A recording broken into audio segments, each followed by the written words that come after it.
What is going on, my dudes and dudettes? It is Sean with S&S Serpentarium.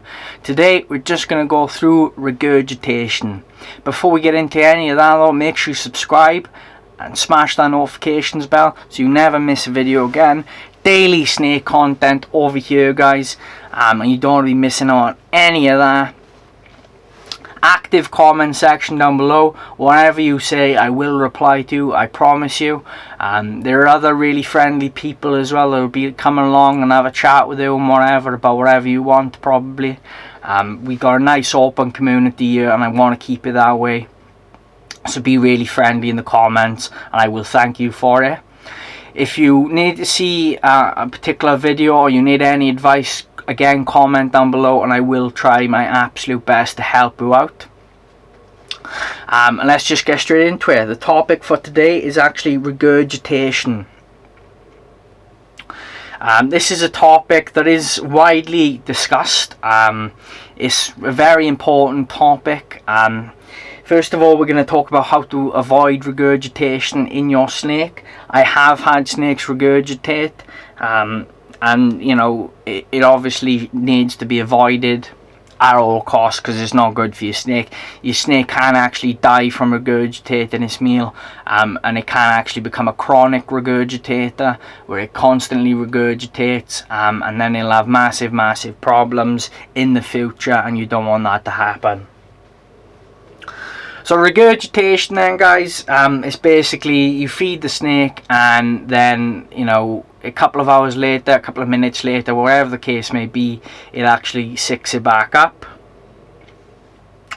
And obviously because a snake's stomach only goes one way, all of the stomach acids and stuff like that will come up with it. Obviously the rodent's claws and stuff will dig in all the inside of the snake as well, and it'll do a lot of damage to the snake. So that's a bit of background on what regurgitation actually is. And let's talk how to avoid it first, because I always say an ounce of prevention is worth a pound of cure.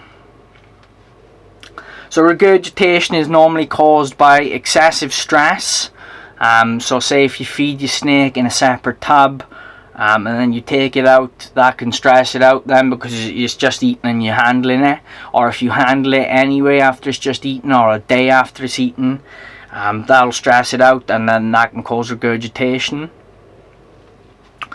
It can also regurgitate its meal if you feed it far too big of a meal and it takes it. Normally if you feed it too big of a meal, it won't actually accept it, and it'll just not eat it, and then you don't have any issues. But sometimes it will, and then it'll take it down, and then it'll, you know, be sick, and then you'll have obviously all of those nasty problems that come with regurgitating meals. It can also be caused by the incorrect temperature, either it being too hot in this enclosure or too cold. Too cold is more common, and what that'll cause then is your snake will obviously stress out because it knows it can't digest the meal, and it'll double down and just spit the meal back up. Or if it's too warm in the enclosure, the snake will think, I've got to get rid of this meal now, I'm going to overheat otherwise, I've got to get rid of it and move from where I am to somewhere cooler. But obviously if it's too warm in your cool enclosure, it won't be able to cool down, and then that could actually cause your snake to die. So you need your husbandry to be on point. It could also be caused by the wrong humidity.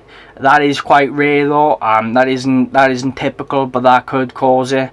And then, you know, obviously you've got problems there.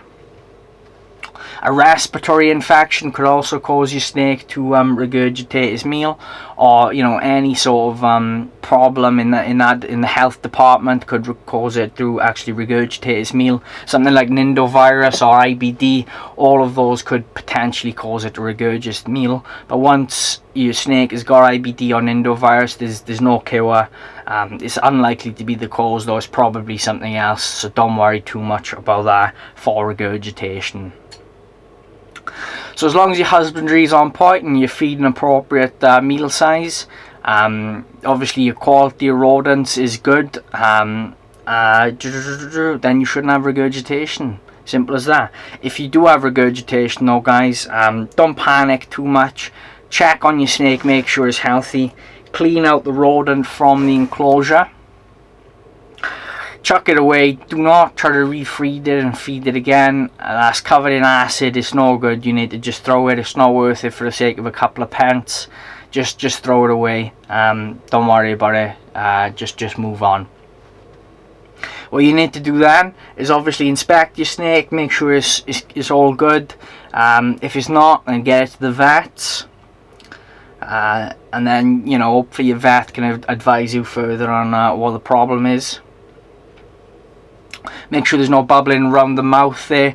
That could be a sign the respiratory infection is set in, and that could be the cause then of your snake actually regurgitating its meal. And what you want to do then, guys, if everything is fine and dandy, what you want to do is just leave the snake alone. And don't offer it for about a month or so. Don't offer a meal for about a month or so. And the reason why I say that is so all the scars down his neck and his body can heal. If you don't let it heal up properly, what could happen is, say if you feed it 3 days or a week later, what'll happen is if it takes the meal, what'll happen is it'll reopen all those wounds there, and it'll cause it to regurgitate again and make the wounds even worse. And what can happen then is it can lead to chronic regurgitation, to where every time you feed your snake it's regurgitating it, and the snake will then suffer and starve to death. And you don't want that to happen. So just leave it alone completely for at least a month. I'd say a month is probably about right. And then feed it a smaller prey item than what you offered it last time. I'd probably go about half the size of its normal food size to make sure it doesn't regurgitate again. It should take it, settle really quickly then, and you know, pass it through with no issues at all. And then feed it perhaps that same size again the week after, and then maybe up the size a little bit until it's back up to its normal food size, as long as that food size is actually an appropriate size and it's not too big of a meal, and that's what caused the regurgitation. A good size guide for feeder rodents is you want it to be about the width of the snake's body. Okay, if it's a little bit bigger, that doesn't matter, and if it's a little bit smaller, it doesn't matter, as long as it's in the ballpark. You don't want it to be massive, and you don't want it to be too small. If it's too small, obviously your snake's not getting enough nutrition. It could be good though to feed it something quite small after it's regurgitated, as I said, to get it back on the food without it regurgitating, and start it back up, getting the vitamins and the calories into his system. And you'll be just dandy then. You'll get past it. You and your snake will learn from it. You'll grow as a keeper.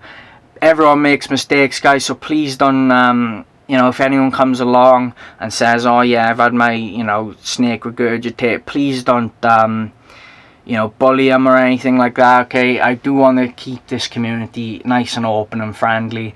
Even if someone's made massive mistakes, just tell them the right advice, tell them wait to find out more about whatever species they're keeping, and there's no need to bully them, because at least they've asked for help and they haven't kept it to themselves. Even if they're a bit of a moron and they haven't done any research and they don't know what they're doing, it's better to help them out so the snake's got a better life than to just call them an idiot and then they don't seek any more advice in the future, and then eventually the snake will die. So it's always better to be nice to anyone, no matter how silly the mistake was and how easily it could have been avoided. Just be nice to them. And then we'll keep a nice community here where everyone gets the help they need, and the snakes stay nice and healthy then for the future. So thanks for watching, guys. As always, I hope you've enjoyed the video and learned something new today.